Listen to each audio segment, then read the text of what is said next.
अपनी मालकिन के घर पहुंच गई। तुम भिखारियों की ना यही आदत है, कोई भी काम टाइम पर करोगे नहीं, फिर ऊपर वाले को दोष दोगे कि हमारे साथ तू इतना गलत क्यों करता है। मालकिन बाहर बहुत बारिश हो रही है, सड़क घुटनों तक भर गया है, ये मैं ही जानती हूँ कि मैं यहाँ कैसे पहुंची हूँ। अरे वाह वाह वाह, इस महानता के लिए तो आपको इनाम मिलना चाहिए। चल चल, ज्यादा नाटक मत कर। सबसे पहले तू ये जो पूरी जमीन तूने गंदी की है ये साफ कर, उसके बाद सारे बर्तन धो और जल्दी से हमारे लिए चाय पकौड़ी और कुछ खाने का इंतजाम कर। वैशाली बिना कुछ बोले ही किचन में चली गई। पहले उसने चाय नाश्ता और खाना बनाया, फिर सारी फर्श साफ की और खुद को भी साफ किया। माँ, लगता है वैशाली आंटी ने आज मन से पकौड़े नहीं बनाए, इसमें नमक बहुत ज्यादा हो गया है, मुझे नहीं खाने। क्यों रे चुड़ैल, तू मुझ पर अपना गुस्सा नहीं दिखा पाई तो इन पकौड़ों पर ही दिखा दिया। अब चल दोबारा से पकौड़े बना और ये पकौड़े बाहर फेंक दे। वैशाली कुछ बोल नहीं रही थी, उसकी आंखों में आंसू थे, फिर भी उसने दोबारा पकौड़े बनाए और उसके बच्चे को खिलाए, और जो बाकी बचे हुए पकौड़े थे उसे उसने किसी पॉलीथीन में रखा और रात को घर जाने लगी। ए वैशाली, रुक रुक, ये तेरे हाथ में क्या है? क्या चोरी करके भाग रही है तू? मालकिन, मैं इतने सालों से आपके यहाँ काम कर रही हूँ, क्या मैं आपको चोर दिखती हूँ? आपने ही तो कहा था कि पकौड़े बाहर फेंक दो, तो बाहर फेंकने से अच्छा है कि मैं अपने बच्चों को खिला दूंगी। ये भी एक चोरी ही हुई, हर महीने पैसे लेती है ना, उन पैसों से पकौड़े खिला अपने बच्चों को। ये सब कुछ उसका पति देख रहा था और फाइनली हिम्मत करके वो वहाँ पर आया। अरे बब, ले जाने दो ना बेचारी को, जब पकौड़े बाहर ही फेंकने हैं तो बेचारी अपने बच्चों को खिला देगी।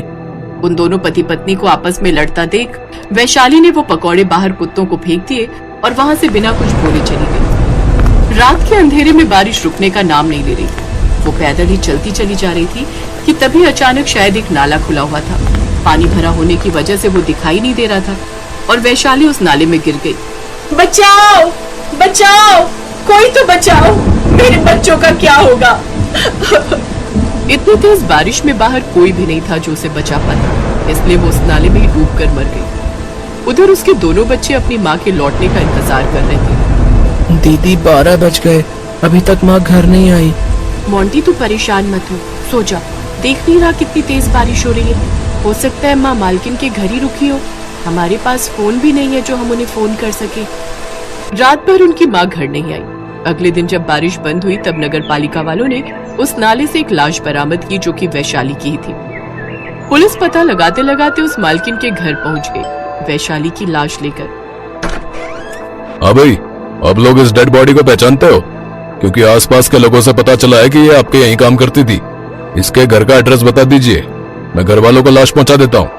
वैशाली की लाश देखकर मालिक और मालकिन दोनों की आंखें फटी की फटी रह गई। हाँ इंस्पेक्टर साहब, ये तो हमारे यहाँ ही काम करती थी, ये कैसे मर गई? अरे कैसे क्या मर गई? तुम अमीर लोगों को इन गरीबों पर बिल्कुल भी तरस नहीं आता क्या? रात में काम से लौट रही होगी, रास्ते में बहुत बड़ा नाला पड़ा होगा और रोड इतनी ज्यादा भरी हुई थी कि उसे समझ में नहीं आया होगा, उस नाले में घुस गई होगी। ये लाश हमने नाले से ही निकाली है। मैं बार बार तुम्हें मना कर रहा था कि उस गरीब औरत को इतनी बरसात में मत बुलाओ। चाय पकौड़े तुम्हें नहीं बनाने आते क्या?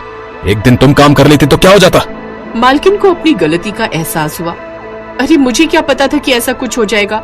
सारे लोग काम पर तो जाते ही है ना, चाहे जितनी बारिश क्यों ना हो रही हो। मरने से पहले मैंने ना जाने क्या क्या बोल दिया।